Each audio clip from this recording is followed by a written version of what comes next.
सभी को जय जिनेंद्र। आज हम भक्तांबर स्तोत्र के इस क्रम में 37वें नंबर के श्लोक का उच्चारण एवं इसका भावार्थ देखेंगे।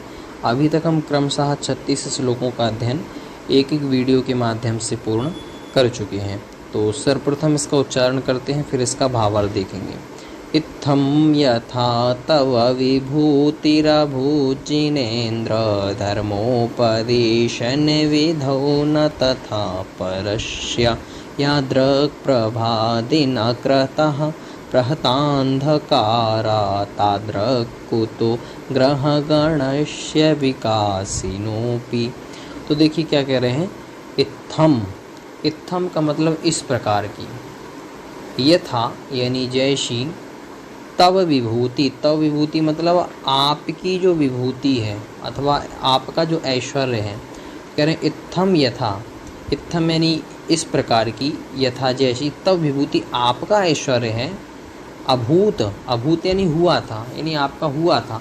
तो पहले आपको सामान्य अर्थ बता देते हैं तो आपको पूरा अर्थ भी अच्छे से स्पष्ट हो जाएगा। इस श्लोक में कहना ये चाहते हैं कि भगवान समोसरण जब आपकी दिव्य ध्वनि खिरी थी तो जैसा आपका समोसरण बनाया गया था ऐसी विभूति अन्य किसी देवताओं की अथवा अन्य किसी में देखने को नहीं आती है। जिस प्रकार से सूर्य अंधकार को नष्ट करने वाले सूर्य में ही प्रभा अथवा उसकी कांति दिखाई देती है, वैसी अन्य ताराओं में नहीं दिखती। इसी प्रकार से जे समोसरण रूपी जो ऐश्वर्य प्राप्त आपको हुआ ऐसा किसी अन्य को नहीं हो सकता। तो उसी के लिए कह रहे हैं इत्थम यथा तव विभूति, इस प्रकार से जो तव विभूति आपकी विभूति अभूत यानी हुई थी, जिनेन्द्र हे जिनेन्द्र देव, जिस प्रकार से आपकी विभूति हुई थी, धर्मोपदेशन विधौ यानी कब हुई थी, तो धर्मोपदेशन विधौ जब आपने धर्म का उपदेश दिया था ऐसी विधि यानी ऐसी स्थिति में। तो जब आपकी वाणी खिरी थी, धर्मोपदेश का मतलब जब आपकी वाणी खिरी थी, तो इत्थम यथा इस प्रकार की जैसी आपकी तब विभूति आपकी विभूति हुई थी हे जिनेन्द्र भगवान, ना तथा परस्य वह अन्य किसी में, परस्य यानी अन्य किसी में ना नहीं होती है।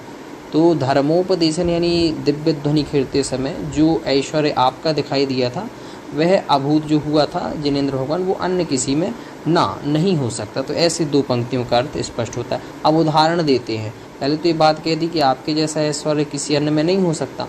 अब उदाहरण भी दे रहे हैं तो कह रहे हैं यादृक प्रभा। यादृक का मतलब होता है जिस प्रकार की प्रभा यानी कांति। दिनकृतः मतलब सूर्य में। प्रहतांधकारा का मतलब जो अंधकार को नष्ट करने वाला दिनकृता यानी सूर्य है। तो प्रहतांधकारा दिनकृतः यानी जो अंधकार को दूर करने वाला दिनकृता यानी सूर्य है।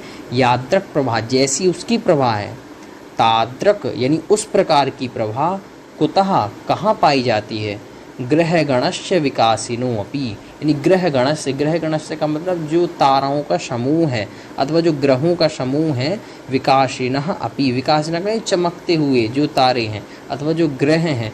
तो कह रहे हैं तादृक कुतः उस प्रकार की जो प्रवाह है, कुतः यानी कहाँ पाई जाती है, ग्रहगणस्य विकासिनः अपि अर्थात विकासिनः यानी चमकते हुए, ग्रहगणस्य यानी ताराओं अथवा इस प्रकार के नक्षत्रों अथवा ग्रहों में।